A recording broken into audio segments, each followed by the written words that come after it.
On est vendredi, je vais installer le musée One Piece pour la Nadesicon. Je vais faire un petit tour des locales et de là où va se passer la Nadesicon. Donc voilà le hall central où il y a pas mal de stands qui vont être mis. Moi je suis au 3e étage et la musée One Piece va être dans la salle qui est exactement ici. Donc on va voir un petit peu comment c'est à l'intérieur. J'ai déjà amené tout mon matos. Je peux dire que j'étais surpris parce que je pensais pas qu'il y en avait autant. Et donc voilà la salle.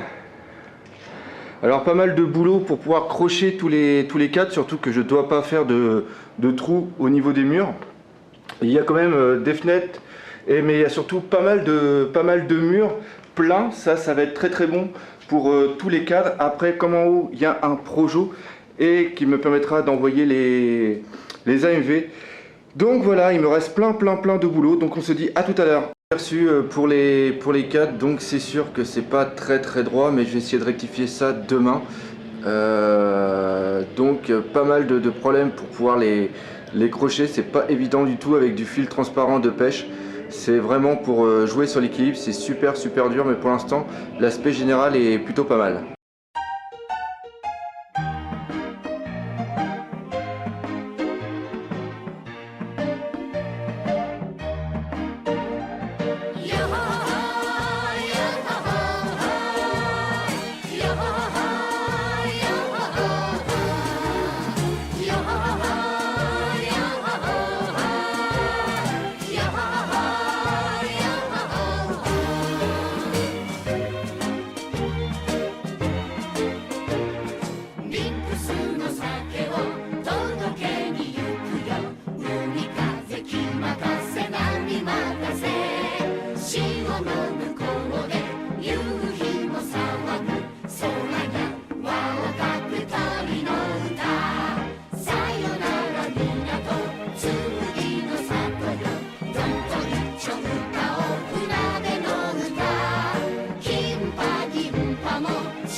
Ça y est, l'expo est finie de monter, j'en ai eu pour 5 heures de boulot, je suis complètement crevé. Par contre, je suis bien content du résultat. Alors, je ferai une explication plus tard en détail, mais là, j'ai décidé de faire l'ancienne période de ce côté-là, et après, de l'autre côté. De l'autre côté, ça sera le nouvel arc avec Fish Island, Punk Hazard et aussi Dressrosa. Donc voilà, comme je dis, je suis bien content. Par contre, je suis hyper crevé. Donc, je vais aller tout simplement me coucher pour être en forme demain pour les 2 jours d'expo. Il est 9 h du matin, c'est encore calme, la Nadesicon va ouvrir dans 1 heure, donc je profite justement de ce calme pour vous présenter un petit peu mon exposition One Piece. Donc l'exposition, c'était dans la salle que vous voyez ici, qui était au 3e étage. À travers la double fenêtre que nous avons ici, nous avons un petit aperçu de l'intérieur. Et après, on va rentrer dans le vif du sujet, ici, avec l'exposition.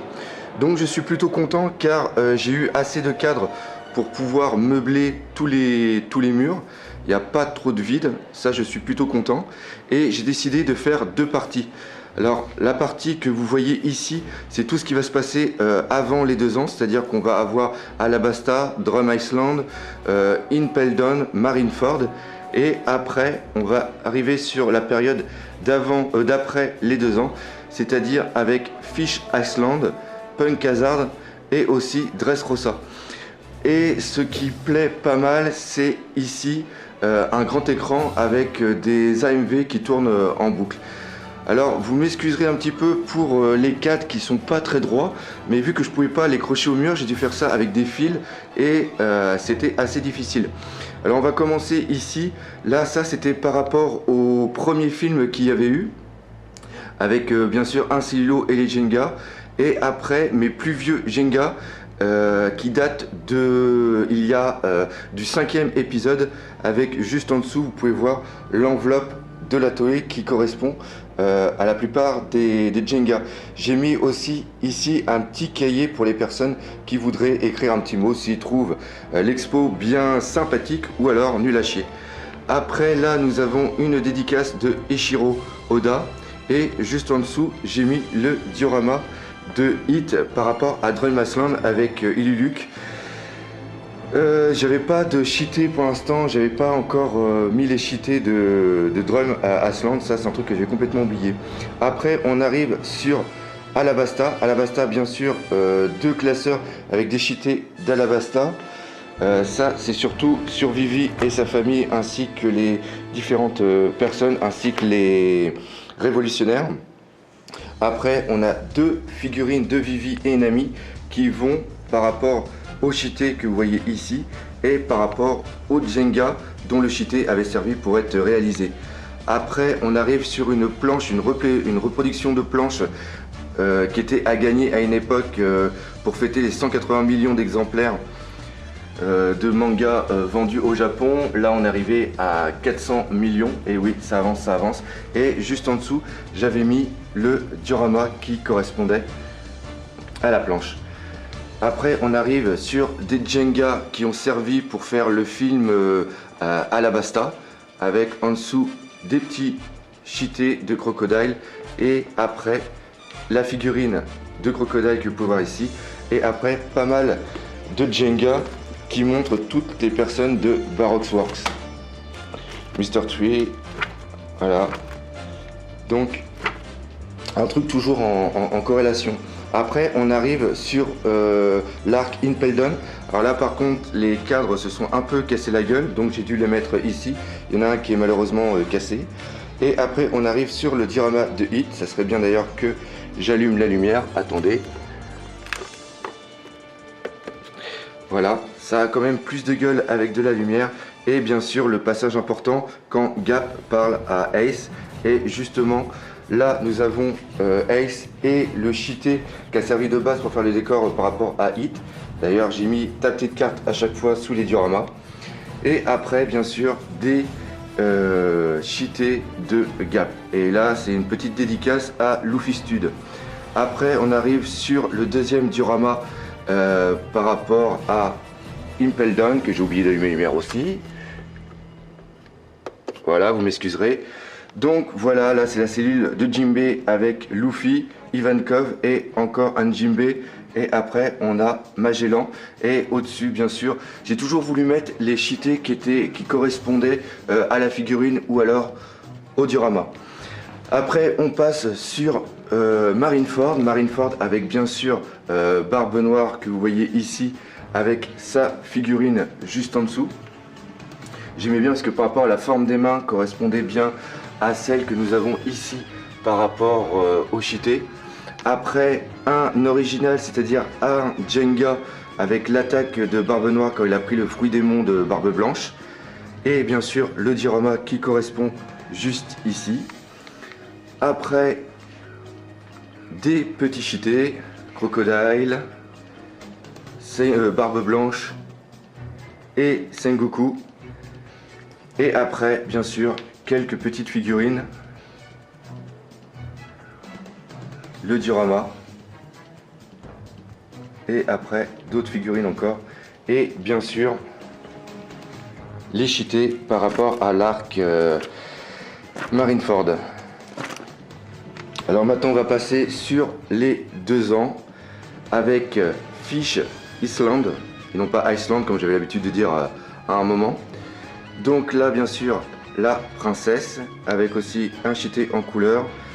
Ici le Jenga et juste en dessous vous avez le storyboard avec justement la partie, les deux cuts qui ont servi de base pour faire le Jenga qui est juste au dessus. Après bien sûr toujours des figurines avec la princesse ici et Mégalo et justement on va retrouver ici le cheaté de Mégalo en couleur et après un petit Luffy, toujours pareil, la pose qui va parfaitement avec la figurine, l'attaque de Luffy par rapport au Red Ox, Audi, et justement, hop, les cheatés de Audi. Et après on passe sur les cheatés, mes préférés sûrement, l'attaque de Luffy en Geared Segundo. Voilà, donc Tout en haut, le cheaté simple avec les ombrages et après en couleur. Et je trouve que cette figurine collait parfaitement avec les Jenga. C'est pour avec les cheatés, c'est pour ça que je les ai mis. Alors toujours la même chose. Après nous avons des cheatés par rapport à Fish Island et aussi des storyboards. Là on arrive dans l'arc Punk Hazard avec César, le superbe diorama de Punk Hazard avec le combat entre Lo et Vergo. Justement, parlons de ces deux-là, nous avons Vergo en full Aki juste dessus avec les ombrages. Ici en couleur en version normale. Là nous avons César et après Lo en couleur. Là nous avons Smoker, Tagashi et après deux figurines avec Smoker ici et un Smoker en version Tagashi. Et après bien sûr l'un des plus beaux storyboards que je possède, celui de l'épisode 616 avec des dessins absolument superbes. Et après on arrive sur Luffy avec le deuxième anorak qu'il avait sur Punk Hazard et les cheatés qui vont bien. Et après on arrive directement sur l'arc Dressrosa. Donc là j'ai mis deux cheatés, un de Lo et un de Don Flamingo, pour aller avec le dernier Jenga que j'avais reçu, que j'ai mis dans un grand cadre pour qu'il ait vraiment de la gueule. Et là sur le mur vous pouvez regarder, franchement c'est excellent. Donc j'ai décidé de mettre la figurine, la figure zéro de Don Flamingo et après le diorama, enfin les deux figurines de Lo et Don Flamingo. D'ailleurs ça sera la prochaine review de figurines, ça sera par rapport à celle de Don Flamingo. Après on arrive sur deux cheatés de Rebecca pour aller avec le Jenga qui est ici. Et après un cheaté de Zoro pour aller avec la figurine qui est ici. Et après, plus que je l'aime bien, j'ai mis la figurine de Sabo en Mystery Man quand il est déguisé en Lucci. Avec ici, bien sûr, tous les Jenga de l'arc Dressrosa. Et ici, tous les décors par rapport à Dressrosa. Donc, j'espère que la vidéo n'a pas été trop tremblante ou trop rapide pour que ça soit pas trop flou. Donc voilà un petit peu la gueule de l'exposition. Maintenant reste à savoir si ça va plaire, mais je pense que devrait pas y avoir trop de problèmes. Voilà, on se dit rendez-vous en fin de journée où je ferai une petite vidéo pour donner mon ressenti, voir combien il y a eu de visiteurs et voir si surtout ils ont bien apprécié. Alors petit compte rendu de la première journée de la NadieZCon, je suis super content car j'ai eu pas mal de succès. J'ai eu facile plus de 300 visiteurs. Et tout le monde était super emballé, il y a des personnes qui ont pris des photos. Il n'y en a pas beaucoup qui connaissaient les documents, j'ai pu expliquer et surtout j'ai pu montrer ce que je faisais sur mon site, les critiques d'anime, les critiques de scan, les unboxings ou même les critiques de figurines. Et ça a vraiment plu, c'est un truc qui manque au Québec et je suis content de pouvoir faire ça ici. Comme j'ai dit, pas mal de monde. Hit, un petit message pour toi, tes dioramas ont vraiment plu, surtout celui sur Chopper. Il y a eu pas mal de personnes qui ont fait des photos. Aujourd'hui ça va être encore une deuxième journée, par contre ça va se terminer un peu plus tôt, ça va se terminer à 17 h. J'espère que je vais encore avoir pas mal de personnes. De toute façon je ferai un petit compte rendu à la fin pour donner mon impression globale sur les icônes. Mais par rapport à cette première journée, je suis super content.